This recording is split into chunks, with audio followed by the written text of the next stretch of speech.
In this video, we'll be looking at how to create library lists and how users can subscribe to them to make sure they're always up to date with the latest content. Unlike bookshelves, which can only ever be seen by the person who created them, library lists are global and can be seen by all VLeBooks users. For teachers, they're a great way to keep subject content material all together in one place. Users can subscribe to lists and always be up to date with the latest curriculum materials. For librarians, it's a great way to show off the newest and most exciting content available in the online catalogue. In order to get started with library lists, you'll need two websites open. First of all, VLeBooks.com, where you'll need to be signed in with your administrator's account, and also brownsbfs.co.uk, the same website you can order your ebooks through. You need to make sure you're logged in with your admin account, where you can access your VLeBooks account settings.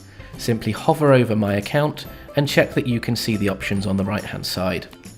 The first thing that we need to do is check that our account settings have been set up correctly.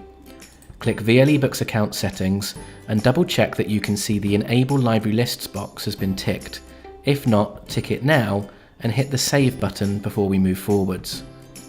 Next, we need to check that the user we are logged into VLeBooks.com with has sufficient rights in order to create library lists.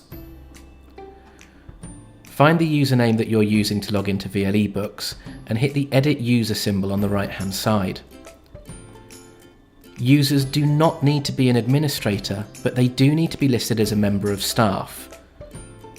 If they're listed in a year group, then make sure you change that to staff and hit Save. Once our settings are correct, we can head back over to VLeBooks.com and start creating some library lists. Simply hit the library list option from the menu in the middle, and then hit the Create a List button, where you can create your first list by giving it a category and a name. Once you have some lists created, they will appear here and you can either subscribe to them or view the lists.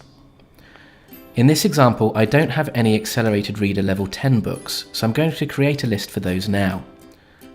I'm going to click Home, and first of all make sure I'm searching for books which are in my library, as I can't add books to a list unless we own them.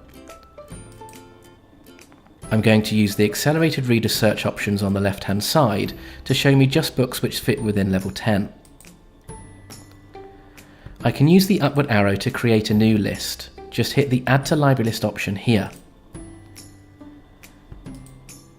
I don't have a Level 10 list, so I'm going to have to create one now. The category will be Accelerated Reader, and the list name will be AR Level 10. To add more books in, I can repeat the process by hitting the upwards arrow, or I can click through to see more details about the book and use the Add to Library List button below the book cover. Because the list is already created, I can hit AR Level 10 and add to my library list. Now my list is created, I can go back to library lists and my AR Level 10 list is now here. I can subscribe to the list, which will mean it's always on the left-hand side and easy for me to find. Alternatively, I can view the list, and here I can get a link for the list so that I can embed it into my VLE or potentially email it to students so that they can access it themselves. For more tips and tutorials, visit our YouTube channel, or why not contact Browns Books for Students by phone or email and request a visit from your area sales manager.